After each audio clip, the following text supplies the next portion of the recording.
Hello everyone, my name is Priyanshi Jain. Welcome back to my YouTube channel. हम topic wise MCQ series हमने run करी है। Topic wise MCQs में हम topic के हिसाब से उस टॉपिक से रिलेटेड एमसीक्यूज को डिस्कस कर रहे हैं।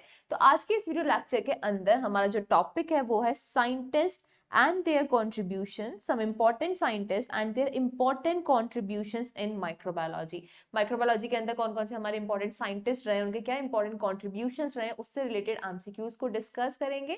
इस टॉपिक से रिलेटेड जो थ्योरी पार्ट है उसका वीडियो मैंने ऑलरेडी यूट्यूब चैनल पे अपलोड कर रखा है, तो उस वीडियो का लिंक मैं आपको आई बटन में और डिस्क्रिप्शन बॉक्स में मेंशन कर दूंगी। उस वीडियो को देखने के बाद आप जब उसको उसके कंटेंट को अच्छे से रीड कर लेंगे, अच्छे से लर्न कर लेंगे, तो ये सारे क्वेश्चंस आप इजीली अटैम्प्ट कर लेंगे।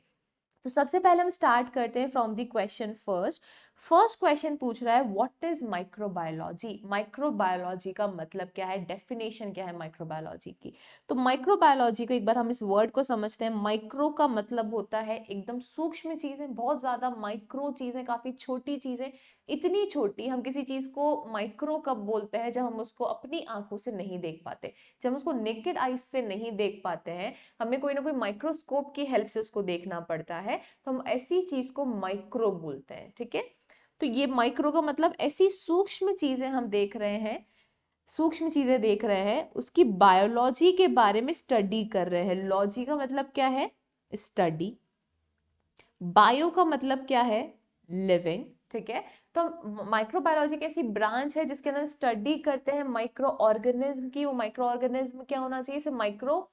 बायो का मतलब क्या है कि वो छोटा तो है साइज में, लेकिन वो लिविंग भी होना चाहिए। किसी नॉन लिविंग की स्टडी को हम माइक्रोबायोलॉजी नहीं बोलेंगे। ऐसी चीज जो माइक्रो है, जो नेकेड आई से नहीं देखी जा रही, जो लिविंग भी है, उसकी स्टडी को हम बोलते हैं माइक्रोबायोलॉजी। ठीक है, तो ये डेफिनेशन हमने समझ ली। अब हम देखते हैं कि ये डेफिनेशन कहाँ सबसे अच्छी स्टैंड कर रही है।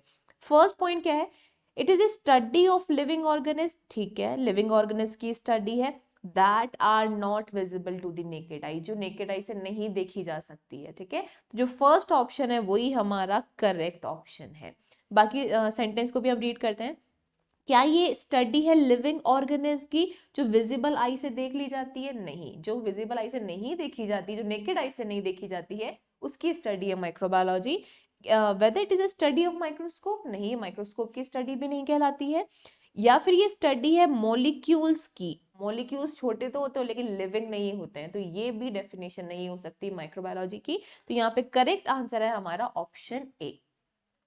नेक्स्ट क्वेश्चन है आपके सामने, who is known as the father of microbiology. Microbiology के फादर मतलब फादर ऑफ माइक्रोबायोलॉजी किन्हें कहा जाता है? ऑप्शन क्या क्या है हमारे पास, Robert Koch, Louis Pasteur, Antonie Philips, van Leeuwenhoek या फिर पॉल एलरिच। ये काफी इंपॉर्टेंट एमसीक्यूज है, कई बार पूछा जाता है, तो इसको याद आपको कैसे करना है। माइक्रोबायोलॉजी, माइक्रोबायोलॉजी मतलब माइक्रो ऑर्गेनिज्म को देखा जा रहा है।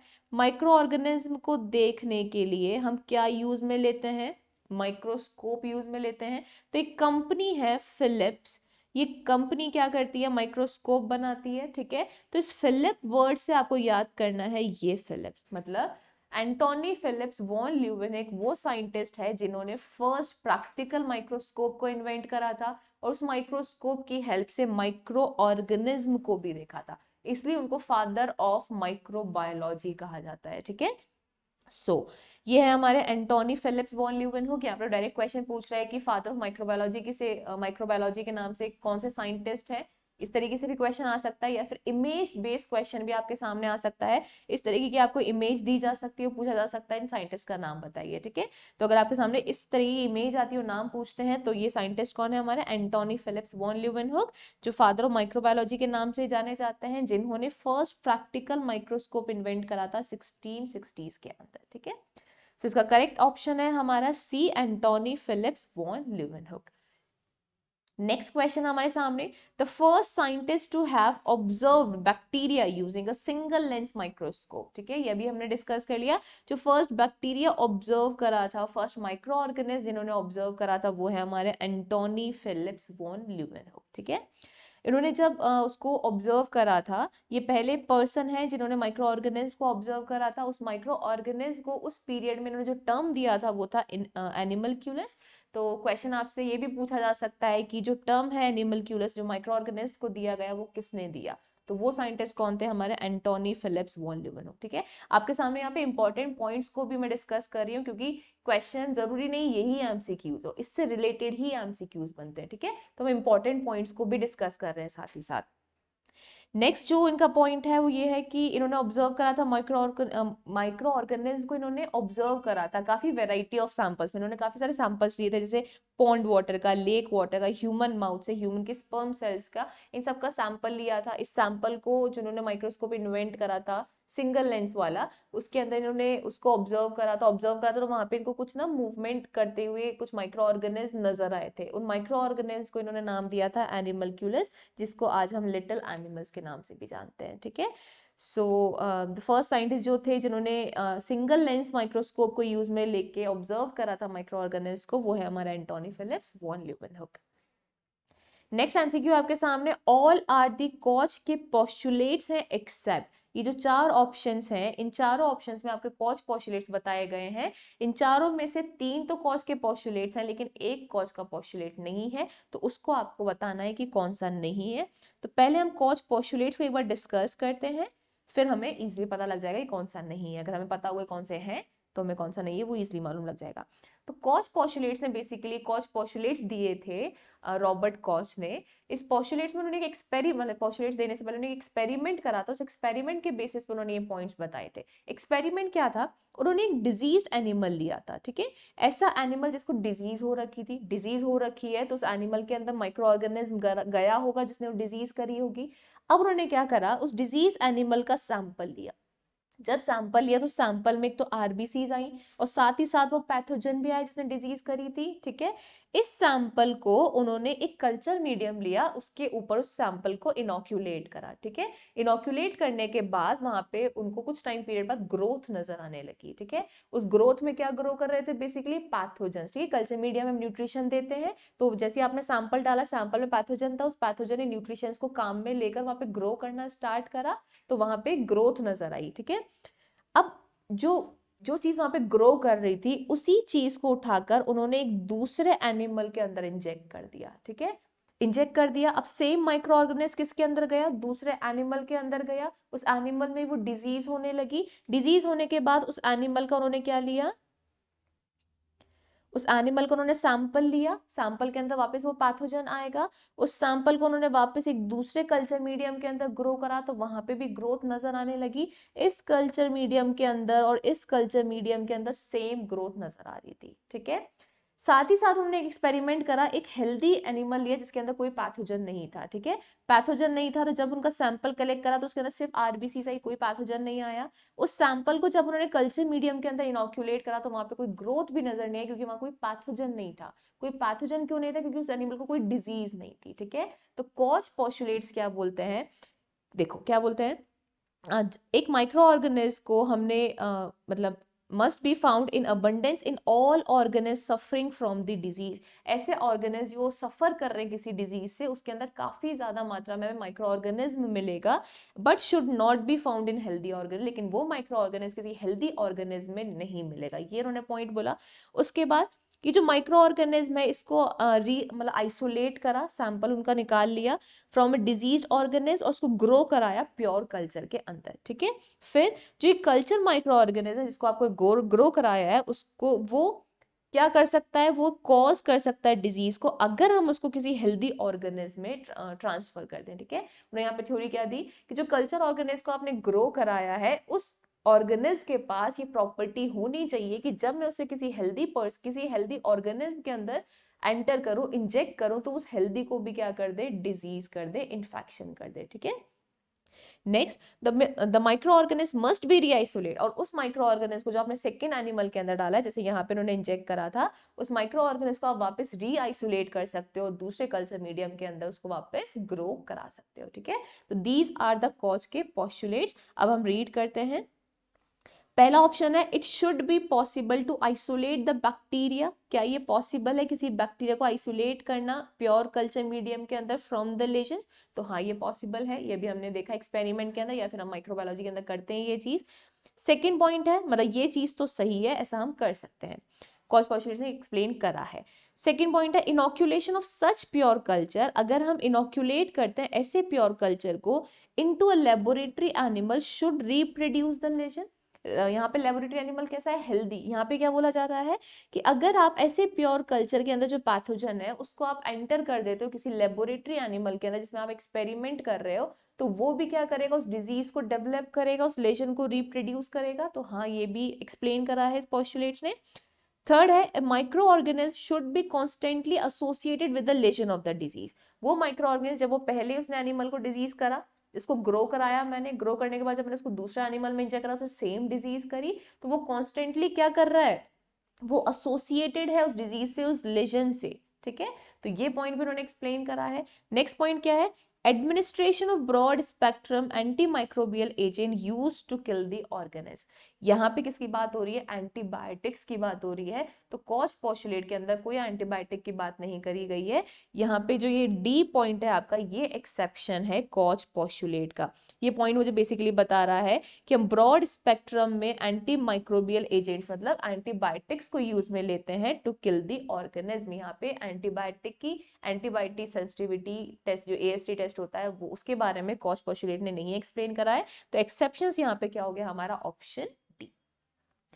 नेक्स्ट क्वेश्चन है आपके सामने, who is the father of antiseptic surgery. इनमें से जो चार ऑप्शंस हैं, Antonie van Leeuwenhoek, Robert Koch, Joseph Lister या पॉल एलरेज, इन चारों में से फादर ऑफ एंटीसेप्टिक सर्जरी किन्हें कहा जाता है। ठीक है, तो उसका आंसर, करेक्ट आंसर है हमारा जोसेफ लिस्टर।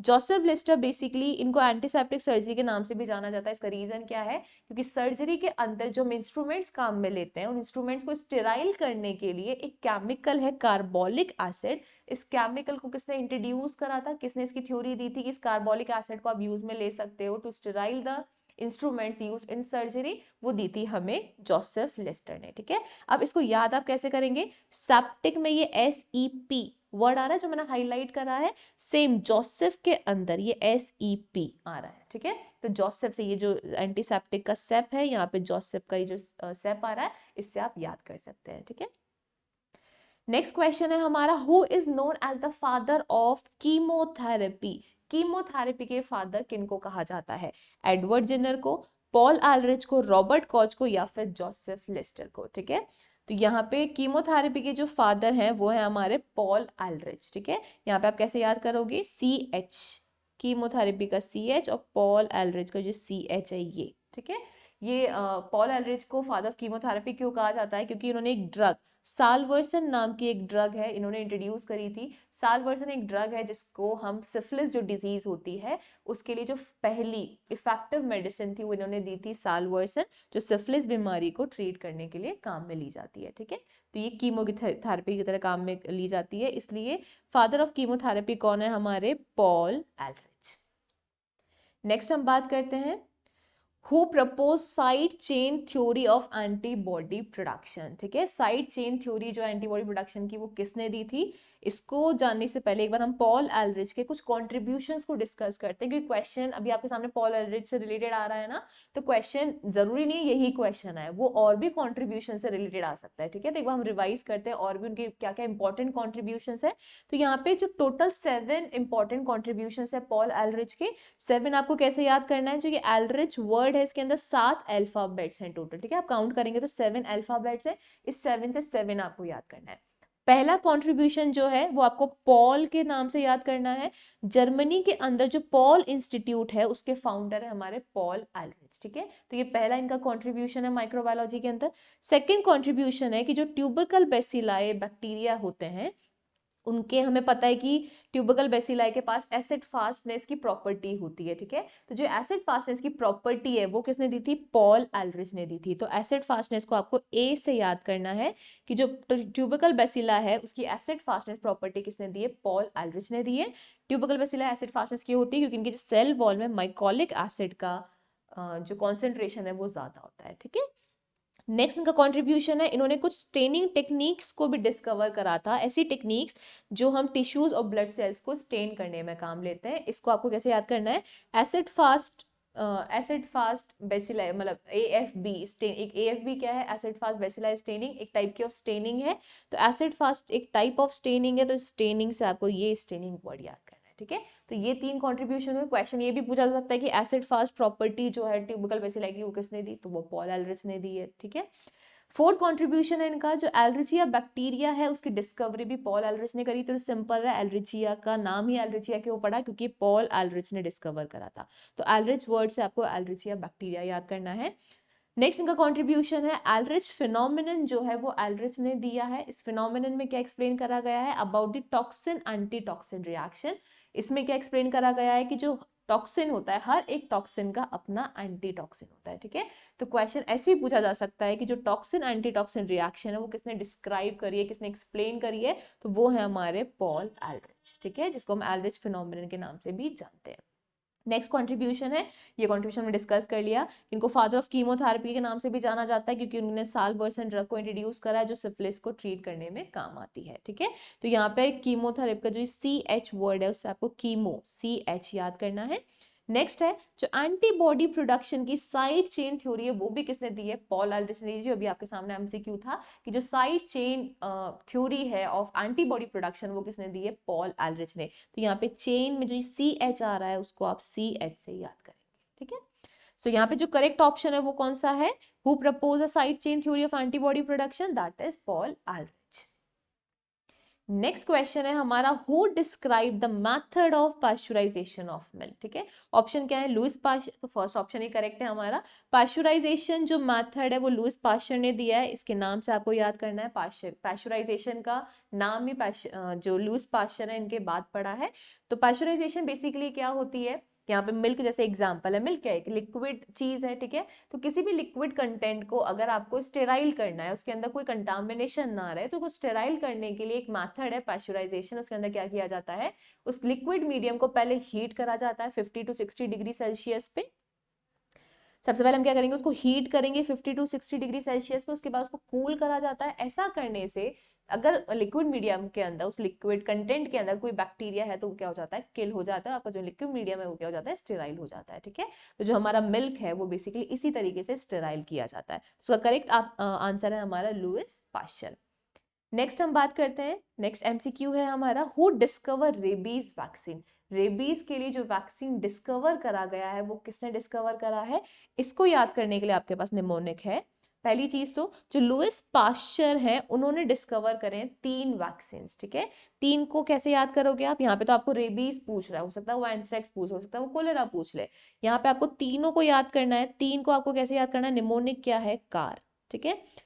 कोई भी कार जो वी के नाम से स्टार्ट होती है, वर्ना वेगना, मतलब वॉट जो भी आपको वी से याद करनी हो कार, वो आप वी से नाम याद कर लीजिए। कार आपका निमोनिक है। मतलब लुइस पाश्चर ने 3 वैक्सीन को डेवलप करा है, कोलेरा, एंथ्रेक्स और रेबीज। इन तीनों के अगेंस्ट उन्होंने वैक्सीन को डेवलप करा है, ठीक है। तो यहाँ पे क्वेश्चन पूछ रहा है कि रेबीज वैक्सीन को किसने डिस्कवर करा, तो वो कौन है, हमारे लुइस पाश्चर, जिन्होंने इसको डिस्कवर करा है। नेक्स्ट है हमारे question, who discovered the antibiotic penicillin, ठीक है। ये क्वेश्चन इंपॉर्टेंट है क्योंकि पेनिसिलिन एक मोस्ट इंपॉर्टेंट एंटीबायोटिक है जो माइक्रोबायोलॉजी के अंदर या फिर जनरली हम यूज में लेते हैं। तो पेनिसिलिन को डिस्कवर करने वाले कौन से साइंटिस्ट हैं, वो साइंटिस्ट है हमारे 1928 के अंदर लंदन में अलेक्जेंडर फ्लेमिंग ने डिस्कवर करा था पेनिसिलिन को। इसको आपको याद ही करना है नाम को, क्योंकि इंपॉर्टेंट चीज है। पेनिसिलिन को डिस्कवर करने वाले हैं हमारे अलेक्जेंडर फ्लेमिंग। नेक्स्ट क्वेश्चन है हमारा, Louis Pasteur is associated with all except. Louis Pasteur के बारे में अभी हमने पढ़ा। लुइस पाश्चर लुइस पाश्चर के बारे में भी हमने पढ़ा है। लुइस पाश्चर की कॉन्ट्रीब्यूशंस क्या हैं, बेसिकली पहले हम डिस्कस करते हैं, क्योंकि क्वेश्चन आपसे ये पूछ रहा है कि आपके सामने 4 ऑप्शंस हैं, इन चारों ऑप्शंस में से लुइस पाश्चर ने कौन सी चीज का कॉन्ट्रीब्यूशन नहीं करा है, आपको वो जानना है, ठीक है। तो कौन सा करा है पहले हम वो जान लेते हैं। सो कि कॉन्ट्रीब्यूशंस को याद करने के लिए निमोनिक है आपके सामने, या तो LP लुइस पाश्चर से आप याद कर सकते हैं, या फिर LPG गैस, LPG से आप याद कर सकते हैं। तो पहला इनका कॉन्ट्रीब्यूशन है कि बैक्टीरिया का लिक्विड कल्चर मीडिया जो हम काम में लेते हैं बैक्टीरिया को ग्रो कराने के लिए, वो उसकी जो थ्योरी है वो किसने दी थी हमें, लुइस पास्चर ने दी थी। लुइस पास्चर ने हमें दिया था कि बैक्टीरिया को ग्रो कराने के लिए जो पहला फर्स्ट लिक्विड कल्चर मीडियम है वो किसने दिया था, लुइस पास्चर ने दिया था, ठीक है। उस लिक्विड मीडिया को इन्होंने कैसे इन्वेंट करा था, कैसे बनाया था, उसके अंदर इन्होंने डाला था ईस्ट, शुगर, एशेज और कुछ अमोनियम सॉल्ट जो कि यूज में लिए गए थे for the growth and isolation of bacteria, ठीक है। तो एल से क्या मतलब है यहाँ पे, लिक्विड बैक्टीरियल कल्चर मीडियम जो पहला दिया था वो दिया था हमारे लुइस पास्चर ने। पी से यहाँ पे क्या मतलब है, जो पास्चुराइजेशन प्रोसेस अभी हमने डिस्कस करी वो भी किसने इन्वेंट करी थी, किसने डिस्क्राइब करी थी, लुइस पास्चर ने। जी से यहाँ मतलब है जो जर्म थ्योरी है डिजीज की वो किसने दी है, लुइस पास्चर ने। सिंपली इस थ्योरी में क्या बोला गया है कि जो डिजीज होती है ना वो किसी ना किसी जर्म की वजह से, किसी माइक्रो ऑर्गेनिज्म के अंटर होने की वजह से हो सकती है, और अगर आप इस माइक्रो ऑर्गेनिज्म को, जर्म को किल कर दो तो वो डिजीज भी वहां पे स्टॉप हो जाएगी, ठीक है। सो उन्होंने क्या बताया था जर्म थ्योरी ऑफ डिजीज में कि अगर किसी भी जने को इन्फेक्शियस डिजीज हो रही है तो वो कौन कॉज कर रहा है, कोई माइक्रो ऑर्गेनिज्म या कोई जर्म कैसे किसी बॉडी में एंटर करके, इन्वेड करके वो डिजीज कॉज कर रहा है। इसको हम प्रिवेंट कर सकते हैं बाय किलिंग और बाय स्टॉपिंग द जर्म्स। तो जर्म थ्योरी ऑफ डिजीज है वो भी किसने दी है, लुइस पास्चर ने दी है, ठीक है। और बाकी वैक्सीन के बारे में हमने डिस्कस कर लिया है। यहाँ पे क्वेश्चन आपसे क्या पूछ रहा है, Louis Pasteur is associated with all except, अब ऑप्शंस आपको पढ़ने हैं, पास्चुराइजेशन लुइस पास्चर ने दिया है, वैक्सीनेशन ऑफ स्मॉल पॉक्स दिया है लुइस पास्चर ने, नहीं दिया है, वैक्सीनेशन ऑफ रेबीज हाँ इन्होंने दिया है, कार से जिसको हमने याद करा था, ठीक है, जर्म थ्योरी जिसको हमने एलपीजी से याद करा था, जर्म थ्योरी भी इन्होंने दी है, वैक्सीनेशन ऑफ रेबीज भी इन्होंने दिया है, पास्चुराइजेशन भी इन्होंने दिया है। तो कौन सी चीज इन्होंने नहीं दी है, वो है vaccination of small pox. Small pox के लिए जो वैक्सीन दी थी वो दी थी साइंटिस्ट एडवर्ड जेनर ने 1796 के अंदर, ठीक है। तो यहाँ पे जो करेक्ट ऑप्शन होगा, क्योंकि एक्सेप्शन पूछ रहा है, तो वो है हमारा ऑप्शन बी करेक्ट, ठीक है। नेक्स्ट हम बात करेंगे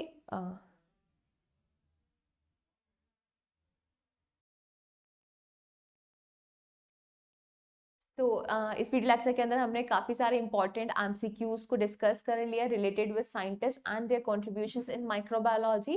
अब डिस्क्रिप्शन बॉक्स में आपको एक लिंक प्रोवाइड करा जाएगा, उस लिंक को क्लिक करके आपको खुद का एक सेल्फ एनालिसिस करना है कि आप कितना स्कोर करते हैं, ठीक है। So be honest. So yeah, this is all about this video lecture. If you like this video, please like, share and subscribe to my YouTube channel. Thank you so much for watching.